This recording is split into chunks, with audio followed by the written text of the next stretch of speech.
So lesson one, do something that wasn't possible 3 years ago. Pretty much if you're looking at a business opportunity that you could have done 5 or 10 years ago, it might be too late, or it might not be different enough to make a lot of people care. And that's ultimately what it takes to kind of scale. And so look for new technologies that are enabling your solution, right? Box wasn't possible in 2000. It wasn't possible to scale up in 2000. The enabling technology was cheaper storage, better browsers, more connected devices, more really kind of faster internet. Cultural changes, right? What made Facebook possible? That we want to share information and we want to be more connected. Or macro trends. What are the sort of macroeconomic trends where people want to save money, so all of a sudden we go buy things half off at Groupon that we don't really want? Those types of things are really important to starting a business.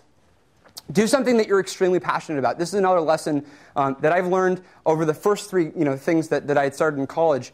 If you're not really passionate about what you're doing, it's totally great. You'll be excited about it. Maybe when things are going well, it's going to be really hard to get other people passionate about what you're doing. And ultimately, it's really hard to kind of think out 5 years. Where is your company going to be 5 years from now? Do you really want to be doing what you're working on? Startups are very hard, right? There's a lot of bad news that happens every single day.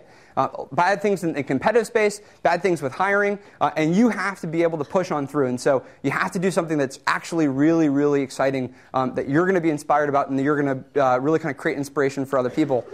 Don't compromise. As I was mentioning earlier, one of the coolest things about starting your own company is you get to make a lot of decisions, right? You don't have to, you don't actually have to compromise or sacrifice on a lot of things. You don't have to sacrifice on who you work with. You don't have to compromise on how you're going to do your marketing or how you're going to build your technology.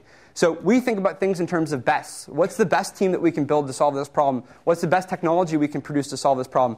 What's the best way we can talk about this and communicate it with our public relations? How can we do the best marketing? So ultimately, this is all in your control. You get to make these decisions, and it's a really exciting opportunity when you do. And lesson 4 is sort of, if you feel comfortable, you're probably not doing it right. Right? I mean, there's a lot of hard decisions that go into business. Who you're going to work with, how you're going to compete, what's the strategy, are you going to raise money, are you going to leave school? And so you're going to have to go well beyond your comfort zone. There's a lot of decisions that aren't going to be very easy to make, and that's actually a good sign. So it's actually a good thing when you don't really know what the answer is, or you don't know if you should do it this way, and you make that leap, and that's pretty important.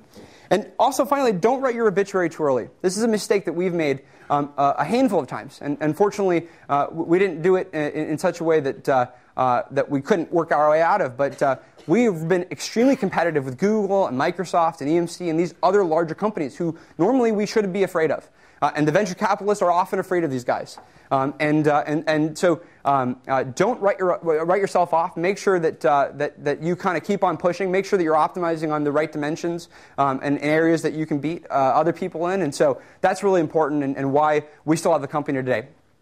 And if it turns out that these 5 lessons don't work for you, we're actually hiring. So we are really excited by people that start their own companies, but we're also excited by people who are passionate about learning in companies that are quickly growing and want to be a part of that. And I think while I do push heavily on starting companies, getting out there and trying things, there's as much value in going to startups right now and learning for yourself how companies are being built, because maybe it's 2 years later that you start that company, but at least being in the environment and learning kind of firsthand with what goes on is extremely helpful. And I think both routes are incredibly important